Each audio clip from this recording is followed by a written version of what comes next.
Ang programang ito ay rated SPG. Striktong patnubay at gabay ng magulang ang kailangan. Maaaring may masiselang tema, lengguwahe, karahasan, sexual, horror o droga na hindi angkop.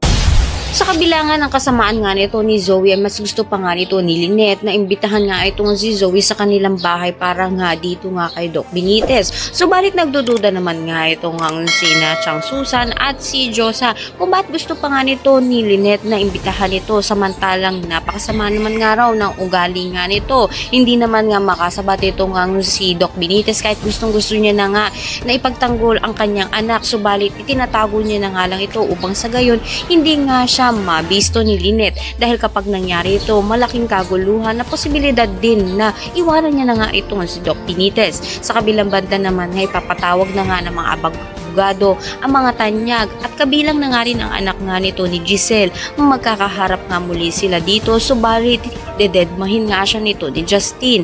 Malalaman na nga nito ni Moira na hindi nga pinamanahan nga nito ni Lolo Pepe ito nga si Zoe. Magugulantang nga ito nga sina Giselle, Doc Tanyag at si Ana rin kung bakit nga ba hindi pinamanahan nga nito ni Lolo Pepe. Ito nga si Zoe. Kukutuban na nga kaya sila na may kinalaman nga ito nga si Zoe kaya naman nga hindi na pinamanahan nga nito ni Lolo Pepe. Ito nga si Zoe at matungklasan na nga nila na hindi naman ito tunay na ako. Lahat na yan abangan.